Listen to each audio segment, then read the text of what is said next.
My children weren't invited to Christmas because there wasn't room, but my brother's kids were all over the house. I quietly packed our gifts and left. The next morning, I unwrapped something online and tagged every single relative. I found out my kids weren't invited to Christmas through a text that didn't even mention their names. Just a quick message from my mom 2 weeks before the 25th. Hey, sweetie, we're doing something smaller this year. Just immediate family. Hope that's okay. I stared at it for a long time, not sure what she meant by immediate family, considering I am her daughter. I texted back asking who would be there. After a few hours, she finally replied, just Ryan and Melanie and the kids. It's easier that way. You know how crowded it gets. Ryan is my brother, older by 2 years, golden boy since birth. 3 kids, noisy as hell, but somehow they never cause chaos. Just energy. A little quieter, a little more sensitive, and somehow always the ones being too much. We've all done Christmas at my parents' house every year since before Layla, my oldest, was born. 11 years of piling into their over-decorated living room, watching my dad fall asleep during Elf, eating my mom's overcooked ham, and pretending it was great. But this year, my kids, Layla and Mike, weren't included because there wasn't room. I didn't respond. I didn't fight. Not then. I just sat with it. Nate, my husband, told me maybe they were just overwhelmed. Maybe it wasn't personal. But Nate's never been on the receiving end of my family's pecking order. He gets invited to everything. He gets the polite smiles. I get the side eyes when Mike doesn't want to hug someone or when Layla says no to pie. I didn't tell the kids. I told them we were having a quiet Christmas this year, just the 4 of us. They were disappointed, but they didn't question it. They've learned not to. Still, I packed the car on Christmas Eve. Every gift I had wrapped for my parents, for Ryan, for his kids. I told Nate I wanted to drop them off. Just be decent. He didn't argue. We drove over around 3:00 p.m. Their street was already packed with cars. I had to park halfway down the block. That was my first clue. The second was the front door being wide open even though it was freezing. I didn't even get to the porch before I saw inside. Every light was on, fireplace crackling, laughter echoing from the living room, and Ryan's kids were everywhere. Wrapping paper in the air, toys scattered, music blasting. My mom was taking pictures, my dad was pouring wine. No room, huh? I turned around, walked back to the car, and opened the trunk. Nate didn't say a word. I packed the gifts back in. All of them. We drove home in silence. I didn't cry. I wasn't even angry. I was past that. The next morning, I decided if they didn't have room for us at Christmas, I'd make some room online, and I tagged every single one of them. The morning after Christmas, while the rest of the world was posting family photos and matching pajamas, I was uploading something different. Something I'd been drafting in my head since we got back home the night before. It wasn't dramatic, it wasn't emotional. I didn't even mention names. I just wrote, funny how some kids get to be the center of Christmas while others get quietly uninvited because there's not enough room. Hope everyone enjoyed the space. We sure did. Just us and the truth this year. Then I attached a photo. The pile of untouched gifts I had reloaded into the trunk, all labeled, all wrapped, sitting under our tree, unopened. And I tagged every adult in my family. It didn't take long.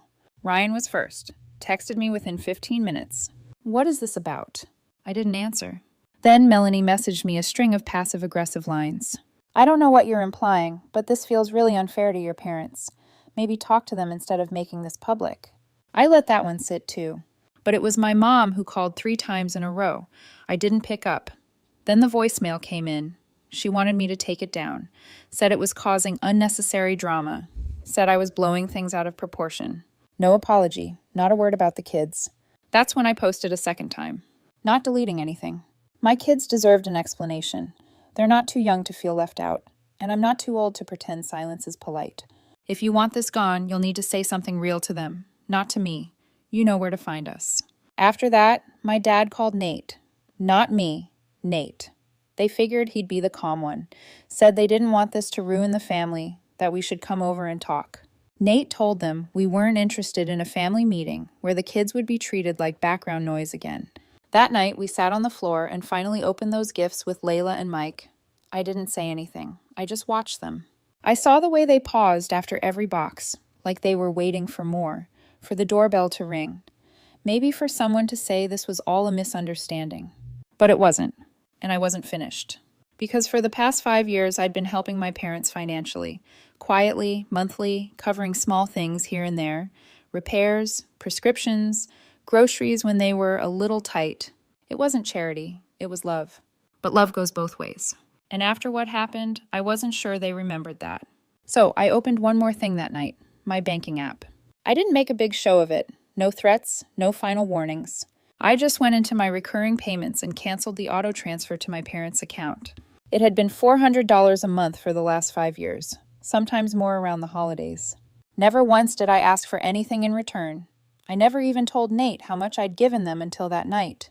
He sat up straight when I showed him the total.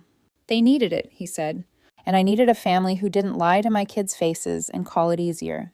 The next morning, my mom texted again.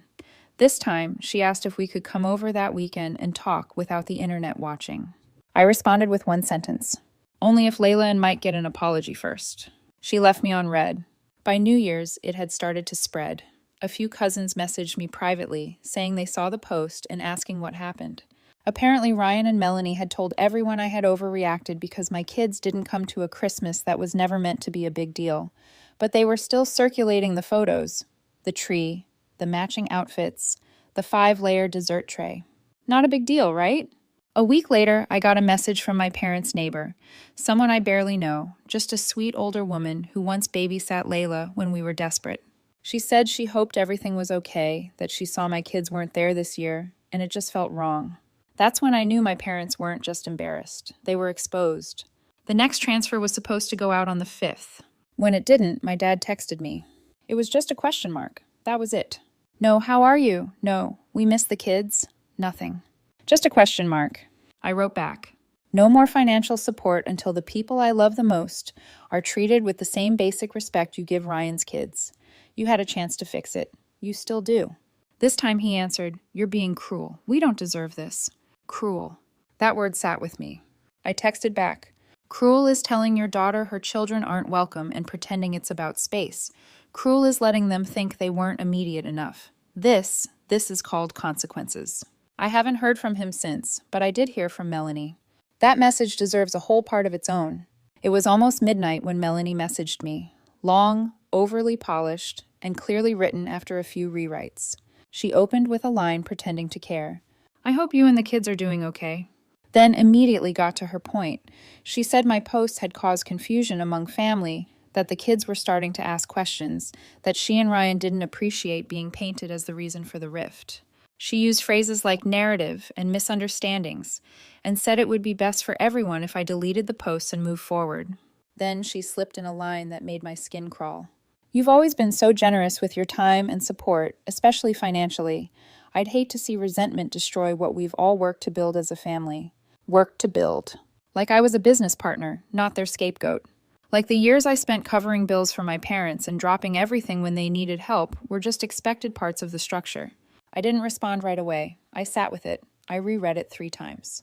Then I sent it in full to my cousins Aaron and Julia and my Aunt Laura. All 3 had reached out to check on me after the Christmas mess. The responses came fast. This is manipulative. She's not sorry, she's just uncomfortable. God, Lynette, I'm so sorry. They saw what I saw. When I finally responded to Melanie the next afternoon, I didn't waste words. Melanie, I posted the truth. If it makes people uncomfortable, maybe they should ask why. My children were excluded. You didn't speak up. Neither did Ryan. If you're worried about your reputation, that's on you. As for the money, that ended when the lies began. I owe my kids more than I owe this family's image. She didn't reply. 3 days later, my mom texted me again. Said she wanted to talk, just the 2 of us, and that we should leave the past in the past. I asked the same thing I had asked a dozen times by now. Will you apologize to Layla and Mike? Her answer? I just don't want to say something wrong and make things worse. There it was. She'd rather say nothing at all than admit what she did, not even to a couple of kids who just wanted to be part of Christmas. So I told her we were done. No more helping with the utility bills. No more surprise Amazon orders when their dog needed food or my dad's blood pressure machine broke again. Done showing up when the door only opened for one side of the family. And they went quiet. Like truly quiet, not just ignoring texts. I mean total silence. Until last week. That's when a white envelope showed up in the mail. No return address. Inside was a folded invitation card, pastel with sparkles. One of Ryan and Melanie's kids was turning 10. They were throwing a big party, a bounce house, face painting, cotton candy machine. All cousins welcome.